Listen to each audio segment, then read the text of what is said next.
तो वहीं किश्तवाड़ में जिस तरह से आसमानी आफत मची है, उसके जख्म जल्द खत्म होते नहीं दिख रहे।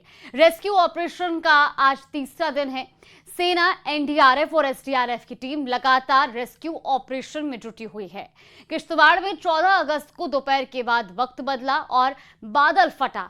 जिस वक्त बादल फटा था, उस वक्त सैकड़ों श्रद्धालु मचैल माता यात्रा के लिए चसौटी गांव में पहुंचे हुए थे।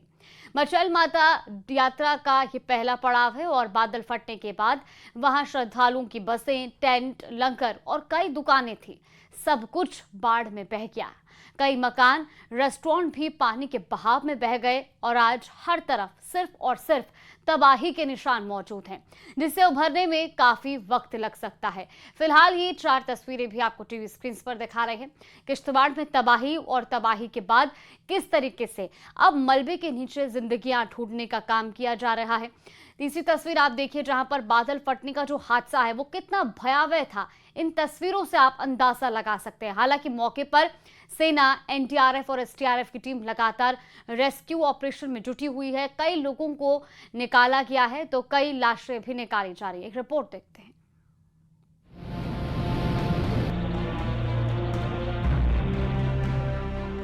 बादल फटने से तबाही, मलबे में दफन आशियाने, मौत से जिंदगी की जंग। जम्मू कश्मीर के किश्तवाड़ में जब बादल फटा तो कुछ ऐसा डरावना मंजर नजर आया था। तेज धमाका, हर तरफ चीख, मौत का शोर, भागो भागो, बचाओ बचाओ की आवाज। कितने बंदे रुड़ गए, कुछ नहीं। मेरे पिताजी मंदिर पे थे, यात्री को टिक्का लगा रहा था। मेरे को कहते तू भी टिक्का लगा। मैंने कहा नहीं, मैंने सुबह सुबह टिक्का लगाया। मेरे तकदीर में अपने माँ पिता के हाथ से टिक्का नहीं लिखा था। मैं अपने जेई घर पहुंची, वही बाढ़ आ गया। माता रानी ने पता नहीं देखो क्या खेल कर दिया इधर। अभी तक हमने ऐसे कभी नहीं देखा था।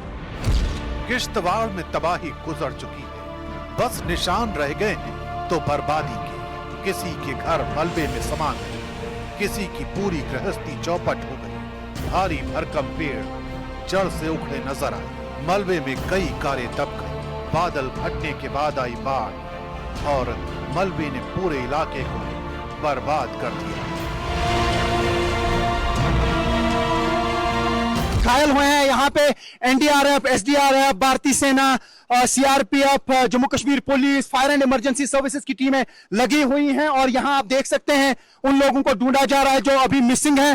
हो सकता है काफी सारे लोग अभी भी इस मलबे के नीचे दबे हों। ये जो आप बड़े बड़े पत्थर देख रहे हैं, ये बिल्कुल पहाड़ से नीचे आए हैं, क्योंकि जब क्लाउड बर्स्ट हुआ पहाड़ पे, उसके बाद जो तेज बहाव वाला पानी आ गया, उसने अपनी लपेट में सब कुछ ले लिया। और जिस स्पॉट पे मैं हूं, यहाँ पे यात्रियों के लिए एक लंगर था और यहाँ आप देख सकते हैं अब यहाँ पर सब कुछ तबाह हो चुका है।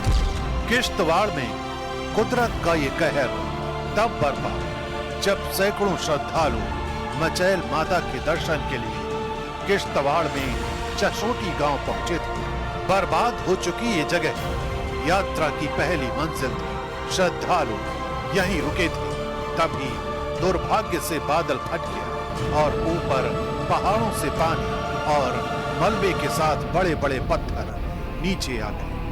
हाँ, मेरे साथ कुछ लोग हैं, इनसे बात करें। आप बताइए इस एरिया के बारे में, और ये क्या पत्थर पहाड़ से आ गए, इतने बड़े बड़े पत्थर? हाँ, ये पत्थर बिल्कुल जो क्लाउड बरस्ट हुए हैं उसी पानी की वजह से आए हैं सारे। यहाँ पे मंदिर होता था, काली माता जी का मंदिर होता था, साथ में नागदेव जी का मंदिर होता था और एक और मंदिर था, 3 मंदिर थे। और ये यहाँ पे लंगर लगता था। लंगर में कम से कम उस वक्त भी रोटी कुछ खा रहे होंगे 100-115 यात्री थे यहाँ पे। हाँ जी यात्री है। तो अभी क्या हम ये कह सकते हैं डेथ टोल अभी बढ़ सकता है? बहुत ज्यादा बढ़ सकता है, बहुत ज्यादा बढ़ सकता है। अभी कितने मिसिंग बताए जा रहे हैं? मिसिंग 100 प्लस है अभी। तो अभी आप क्या कुछ यहाँ पे देख पा रहे हैं, क्योंकि आप कल से यहाँ पे से स्पेशल आए थे इधर के लिए, हमारे रिलेटिव हैं इधर। ये प्लेन मैदान होता था, इधर जागरण हुआ था अभी पिछले 2 महीने पहले। यात्रा का हजूम इधर जो मेन स्टॉप है इधर होता था। किश्तवाड़ में इसी जगह पर पहले मैदान हुआ करता था। श्रद्धालु यहीं रुककर आराम करते थे, यहीं लंगर भी चलता था।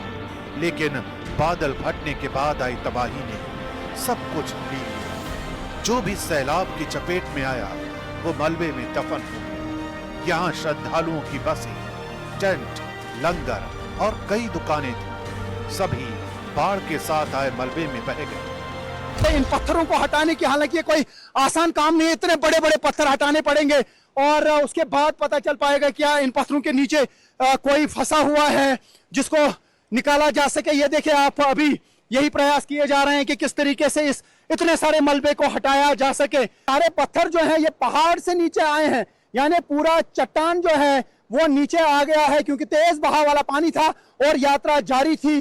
जो यहाँ पे मिचिल यात्रा है, यहाँ पे माता का मंदिर है, वहां पर दर्शन करने के लिए यात्री जाते हैं और यहाँ पे लंगर लगता है। और ये देखिए ये लंगर का सामान है, हर तरफ से ये एरिया ही तबाह हो चुका है और जो इर्द गिर्द घर हैं वो भी तबाह हो चुके हैं और ये रास्ता जो है पूरी तरह से कटा है। किश्तवाड़ में कुदरत का कहर बरपा तो फौरन मदद पहुंचाई। मौके पर राहत कर्मी घंटों से मशक्कत कर एक एक की जान बचाने की कोशिश में जुट गए। जो मलबे के नीचे फंसे थे या जो संकट में फंसे थे, सबको मदद पहुंचाई जाने लगी। लेकिन इस आपदा के बीच रेस्क्यू में कई बार बारिश ने बाधा डाली। लगभग 2:45-3 बजे चला है, रात को 2 बजे हमने वहाँ पहुँचा। पहुँचने के बाद हमने वहाँ होल्ड किया, उसके बाद सुबह हमने फिर इधर के लिए चल दिया। यहाँ रेस्क्यू करना तो मुश्किल ही होगा क्योंकि हमारे पास डीसीपी का काम है। अभी जेसीबी खुदाई करेगा तो जो ऊपर का विक्टिम था उन लोग से सिविल जनता ने निकाल दिया। अभी जो हमारा नीचे कितना विक्टिम दबा हुआ है तो हम अभी देखते हैं, कोशिश करेंगे कितना निकल सकता है। किश्तवाड़ में बादल फटने के बाद भयंकर बाढ़ और मलबे ने तबाही मचा दी। आपदा वाली जगह के पास खून से लथपथ शव पड़े मिले। अस्पतालों में भारी भीड़ दिखाई तो सेना, पुलिस और स्थानीय लोग घायल लोगों को कंधे पर लाद कर कीचड़ के बीच अस्पताल पहुंचाते नजर आए। बादल फाड़ तबाही के बाद पीड़ितों को समझ नहीं आया कि उनके साथ क्या हुआ। वहाँ से फ्लड आ गया, पता ही नहीं चला सर। जब यहाँ पहुँचा तब हमें पता चला कि फ्लड आया, एकदम आ गया सर। तब तक वहाँ से पूरा मकान दब गए। हम सिर्फ बाहर निकले तब तक मेरा मकान भी वहाँ से। खौफनाक हादसा यहाँ पे हुआ कि इतनी भगदड़ मच गई कि ये एक बहुत बड़ी सुंदर जगह हुआ करती थी। आप जो ये बॉर्डर देख रहे हैं, ये नाला देख रहे हैं, बहुत खूबसूरत नाला था, लेकिन आज ही एक मौत का मंजर यहाँ पे दिख रहा है और बिल्कुल शमशान घाट की तरह यह भी दिख रहा है। होटल थी लगाई, इधर सारे ने कारोबार में लगे थे। जैसे उधर से फ्लड आए तो फिर भागने की कोशिश की, बड़े मुश्किल से भागे। पीछे मंदिर था, मंदिर के ऊपर सीधा दब गया और नीचे जो घर थे आमने सामने, यहाँ लोग बहुत बड़े बैठे हुए थे जिनको कोई मौका नहीं मिला आगे पीछे भागने का, सीधा इसी मलबे में दब गए हैं। करीब अंदाजा है मैं 200-250 से ऊपर लोग यहाँ दबे हुए हैं। किश्तवाड़ के चशोटी गांव और उसके आसपास के गांवों में मातम है। पीड़ितों की नजरें अपनों को तलाश रही है, जबकि रेस्क्यू टीम हर संभव मदद की कोशिश कर रही है। लेकिन इस इलाके में जो बर्बादी हुई उसकी तो भरपाई हो जाएगी, लेकिन जिन्होंने अपनों को खोया उन्हें ये जख्म जीवन भर सालते रहेंगे।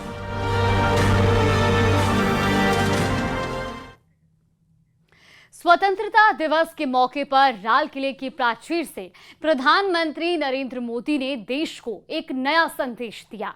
एक ऐसा संदेश जो भारत की राष्ट्रीय सुरक्षा को नई ऊंचाइयों पर ले जाएगा और इसका नाम है मिशन सुदर्शन चक्र। इस रिपोर्ट में देखिए।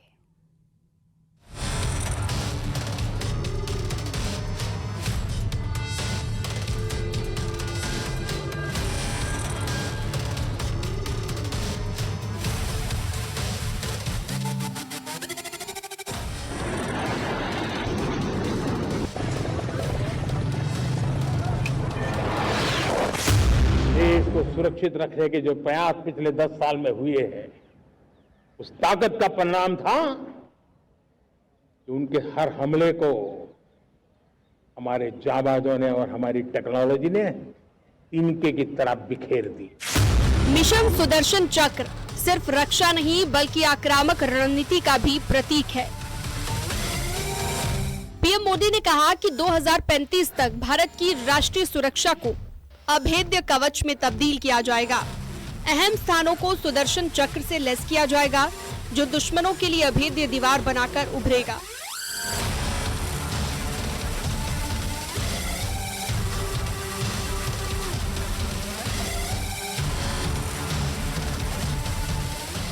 आने वाले 10 साल में यानी कि 2035 तक राष्ट्र के सभी अहम स्थलों, जिसमें सामरिक के साथ साथ सिविलियन क्षेत्र भी शामिल हैं, जैसे अस्पताल, रेलवे, आस्था के केंद्र हों, उन्हें तकनीक के नए प्लेटफॉर्म द्वारा पूरी तरह सुरक्षा का कवच दिया जाएगा। हमने भारत के मिशन सुदर्शन चक्र के लिए कुछ मूलभूत बातें भी तय की है। आने वाले 10 सालों में हम उसको प्रखरता से आगे बढ़ाना चाहते हैं। एक तो ये पूरी आधुनिक सिस्टम, इसके लिए रिसर्च, डेवलपमेंट, उसकी मैन्युफैक्चरिंग हमारे देश में ही हो, हमारे देश के नौजवानों के टैलेंट से हो, हमारे देश के लोगों के द्वारा बनी। दूसरा, एक ऐसी व्यवस्था होगी जो वॉरफेयर के हिसाब से भविष्य में क्या क्या संभावनाएं हैं उसका हिसाब किताब लगा करके +1 की स्ट्रेटेजी वर्कआउट करेगी। पहलगाम की दुखद आतंकी घटना को याद करते हुए पीएम ने ऑपरेशन सिंदूर का जिक्र किया। इस ऑपरेशन में सुदर्शन चक्र ने दुश्मनों के मंसूबों को धूल में मिला दिया था। अब मिशन सुदर्शन चक्र के जरिए भारत अपनी सीमाओं को और मजबूत करेगा। सुदर्शन चक्र न सिर्फ रक्षा करेगा, बल्कि जरूरत पड़ने पर दुश्मन को नेस्तनाबूद भी करेगा।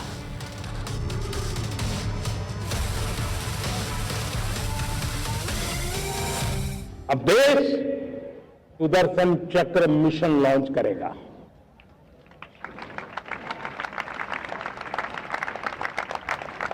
ये मिशन सुदर्शन चक्र एक पावरफुल वेपन सिस्टम दुश्मन के हमले को न्यूट्रलाइज तो करेगा ही करेगा, लेकिन कई गुना ज्यादा दुश्मन पर हिट बैक करेगा। ये मिशन आधुनिक तकनीक और परंपरा का अनूठा संगम है। डिफेंस और अटैक का ये दोहरा कवच भारत को वैश्विक मंच पर और सशक्त बनाएगा। पीएम मोदी ने कहा कि भगवान श्री कृष्ण से प्रेरणा लेकर हमने उससे सुदर्शन चक्र की राह को चुना है। भगवान श्री कृष्ण से प्रेरणा पाकर के हमने श्री कृष्ण का जो सुदर्शन चक्र था, उस सुदर्शन चक्र की राह को चुना है। आप में से बहुत लोगों को याद होगा, जब महाभारत की लड़ाई चल रही थी, श्री कृष्ण ने अपने सुदर्शन चक्र से सूर्य के प्रकाश को रोक दिया था और दिन में ही अंधेरा कर दिया था। सूर्य प्रकाश को सुदर्शन चक्र से रोक दिया था और तब अर्जुन ने जो शपथ ली थी जयद्रथ का वध करने की, उस प्रतिज्ञा को अर्जुन पूर्ण कर पाए थे। वो सुदर्शन चक्र के पराक्रम और रणनीति का परिणाम। मिशन सुदर्शन चक्र के साथ भारत एक नए युग की ओर बढ़ रहा है, एक ऐसा भारत जो सुरक्षित, सशक्त और आत्मनिर्भर है। Bureau report, news 18।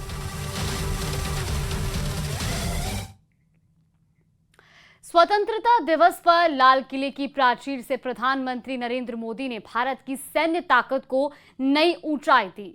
ऑपरेशन सिंदूर की कामयाबी के बाद अब मिशन सुदर्शन चक्र के लिए देश तैयार है और ये है भारत का नया सुरक्षा कवच, जो दुश्मनों के हर हमले को नाकाम करेगा और उनकी हिमाकत का करारा जवाब देगा। सुदर्शन चक्र कैसे काम करेगा, इस रिपोर्ट के जरिए देखिए।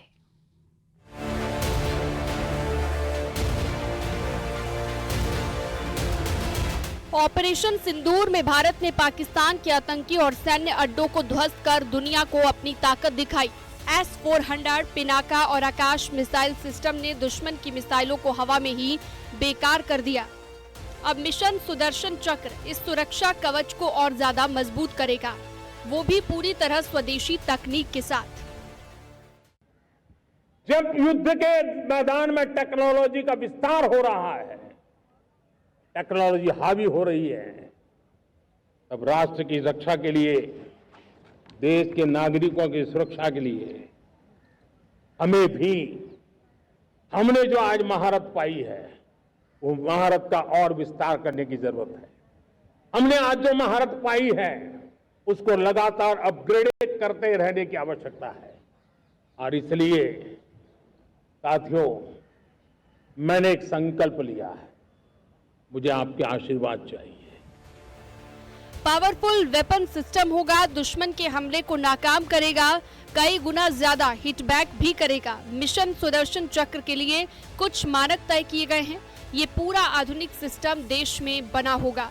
ऐसी व्यवस्था होगी जो वॉरफेयर के हिसाब से भविष्य में क्या हो सकता है उसका हिसाब लगाकर +1 की स्ट्रेटेजी पर काम करेगी, यानी कि हर लिहाज से 19 होगी। सुदर्शन चक्र की ताकत ये थी कि वो बहुत ही अचूक था, जहां भेजा जाता था वहां जाता था और लौट कर वापस आता था। इस सुदर्शन चक्र के जरिए अचूक एक्शन की व्यवस्था होगी। सुदर्शन चक्र की एक ताकत थी, वो बहुत ही प्रिसाइज,